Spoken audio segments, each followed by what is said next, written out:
welcome to all our viewers and welcome to a new episode of Africa Today, our show bringing you all the latest news and developments inside the Black Continent. As usual, we begin with a look at news from home, where Egypt has firmly condemned the targeting of Khartoum International Airport using drones, considering it a blatant violation of Sudan's sovereignty and a threat to the safety of civilian facilities. A statement by the Foreign Ministry said it also represents a dangerous escalation that could further complicate the security and humanitarian situation in the country. The statement reiterated its support for all regional and international efforts aimed at containing the crisis and preserving the resources of the Sudanese people.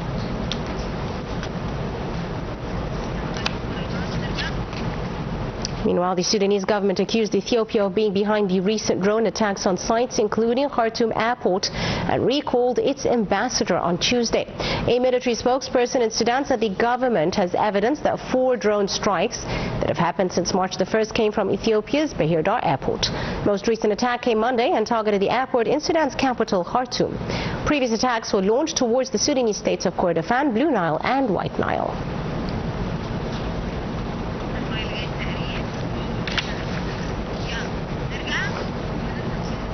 And Egypt has been re-elected to a non-permanent seat on the board of directors of the Arab Bank of Economic Development in Africa for the 2026 to 2029 term. It is also set to assume the board's chairmanship in 2027. We have more details in this report. Egypt has been re-elected to the Board of Directors of the Arab Bank for Economic Development and Africa, BADEA, for the term 2026 to 2029 and will assume the chairmanship of the board in 2027. The decision came during the bank's 50th annual meeting of the Board of Governors, held virtually on Monday as part of joint Arab financial institutions sessions. Foreign Minister Badr Abdel-Ati participated in the meeting in his capacity as Egypt's governor at the bank. Abdel-Ati said the re-election reflects the confidence of Arab states in Egypt's leadership and its ability to strengthen mechanisms for joint Arab action. He highlighted Egypt's pride in hosting BADEA meetings in 2024 and reaffirmed continued support through its membership in both the Board of Governors and the Board of Directors, aiming to deepen cooperation and promote stability and prosperity across Africa. He praised BADEA's vital role in financing development projects in African countries and in boosting Arab-African economic ties through technical support, private sector capacity building, and trade financing. He also expressed Egypt's commitment to enhancing intra-African trade in coordination with Egyptian banking institutions and with active participation from the Egyptian private sector.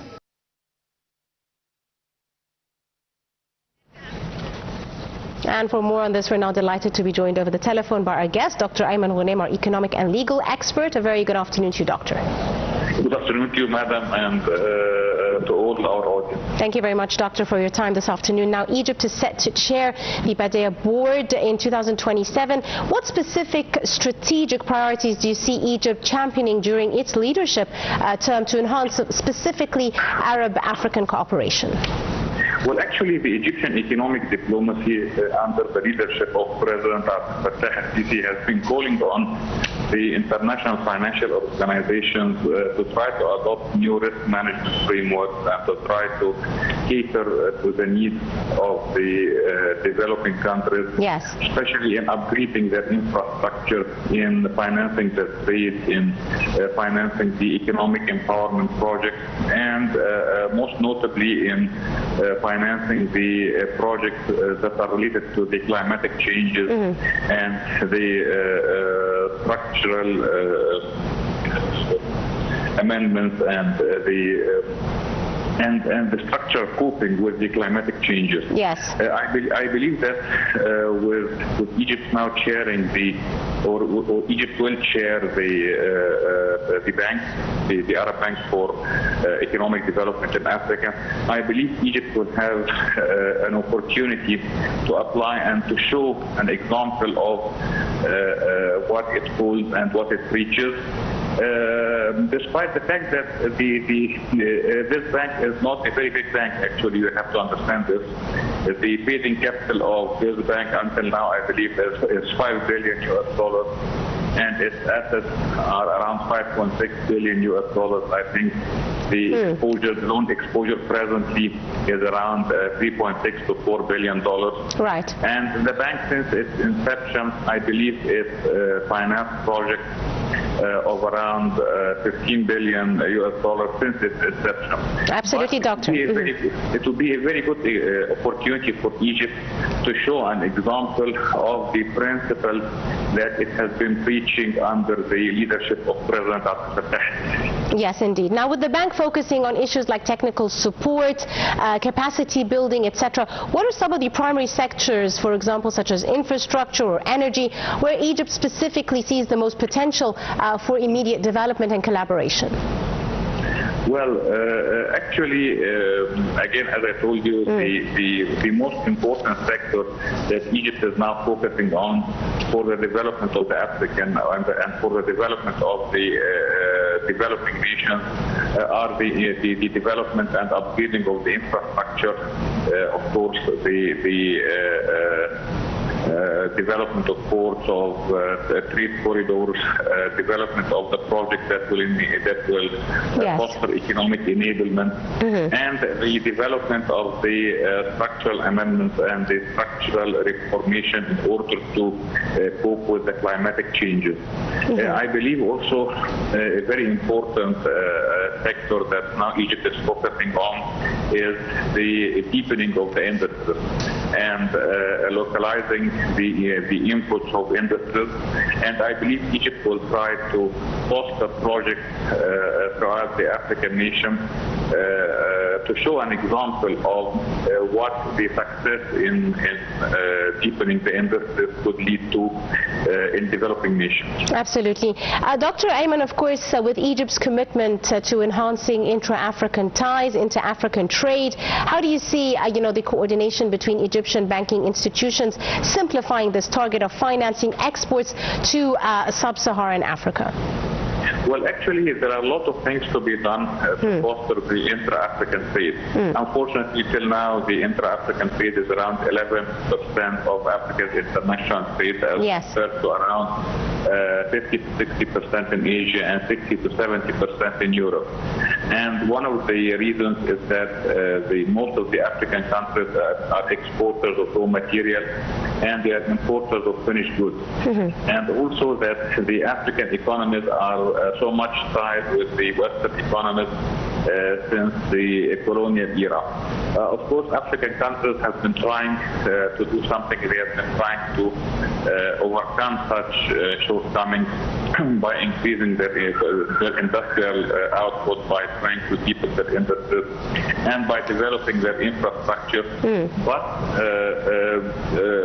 there are a lot of challenges, of course, for these efforts, and the most important of which is the availability of finance and the fact that most of the big financial international organizations, multilateral development banks, most of them they need to upgrade and update actually their risk management and evaluation framework in order to understand the needs and requirements of the developing nation. Absolutely, Doctor. That's why when now Egypt is trying to foster an increase in the intra-African trade, that's not isolated from the attempts of Africa to increase the share of industries in its GDP, to deepen industries and to diversify industries also, and to try to export finished goods rather than raw materials. Therefore, these projects should go side by side. But again, I'd like to assert the fact that such leadership of Egypt and the role of this bank would be an example of what can be done, because the means of this bank is limited, unfortunately, to $5 billion. Absolutely. Dr. Ayman, a very important issue you raised is the role of the private sector. How do you see the Egyptian companies and contractors practically benefiting from the bank's funded projects across the continent? Well, actually, the Egyptian construction companies, they have very good reputation across the continent, and they can benefit from the projects financed by this bank and by other projects. They can benefit because, first of all, their good reputation, their old reputation in the African continent, and here, of course, I'm talking about very big contracting companies. I don't want to name them, but very big contracting companies that participated in the construction of Africa, especially in the post-colonial era. That's one thing. And the second thing is that Egypt has a lot of competitive advantages to offer in terms of the services of its contracting companies. Yes. Of course, the proximity, the geographical proximity, that's one thing, the cultural proximity, and also with the depreciation of the Egyptian pound, the reduction in its value. Of course, this led to an inflation in Egypt, and they all suffer from such inflation, but this gave a huge competitive advantage for the Egyptian factors of production, including labor, yes, and including the fees, the consultative fees that can be levied by construction consultants, and therefore it's expected that in the coming period we will see more cooperation between Egypt and Africa, especially in the construction and contracting industries, and especially also that the big construction process, yes, was pioneered by Egypt during the leadership of President Abdel Fattah al-Sisi. It benefited the Egyptian contracting companies and helped them to acquire a lot of experiences, and it became an example to the developing nations and especially African countries. Absolutely right. We'll leave it at that. We've run out of time. I'd like to thank you very, very much, Dr. Ayman Ghoneim, our economic and legal expert. Many thanks, sir, for your time and your insight. Moving to more news, the humanitarian situation in Somalia has now reached a critical tipping point, analysts say, after several years of climate shocks and persistent conflict. Countries currently grappling with a preventable crisis that mirrors the dire conditions of 2022. We have the details. Recent assessments from April and May 2026 indicate that hunger is now nearly universal in the hardest hit districts in Somalia. According to international estimates, the numbers are staggering. 6.5 million people, roughly one-third of the population, are experiencing severe food insecurity. 2 million people have reached IPC Phase 4 emergency, meaning they are on the literal edge of survival. 1.84 million children under the age of 5 are predicted to suffer from acute malnutrition this year, with nearly 500,000 cases classified as severe. The current emergency is fueled by a triple threat of environmental, economic and political factors. Following several failed or poor rainy seasons, water resources have dried up and livestock, the backbone of the pastoral economy, are dying in large numbers. International aid has hit record lows. As of early May, only about 15% of annual response plan is funded. This has forced the closure of over 300 nutrition facilities that were vital for treating malnourished children. Food and fuel prices have surged by over 100% in some regions, making even basic staples inaccessible for the average family.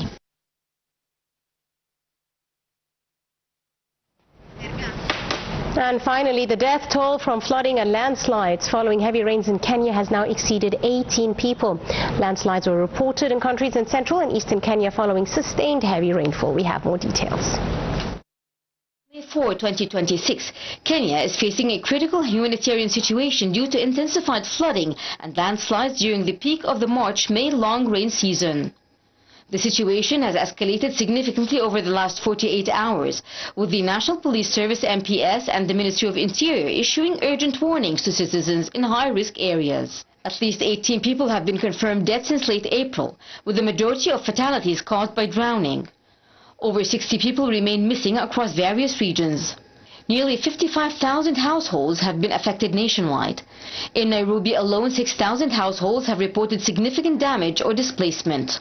Specialized water rescue teams have been deployed to Homa Bay, Lake Victoria Basin and Nairobi to conduct live drills and search and rescue operations. The Ministry of Interior is actively evacuating residents from low-lying settlements in the Tana Delta and has called for heightened caution as rainfall is forecasted to persist through mid-May.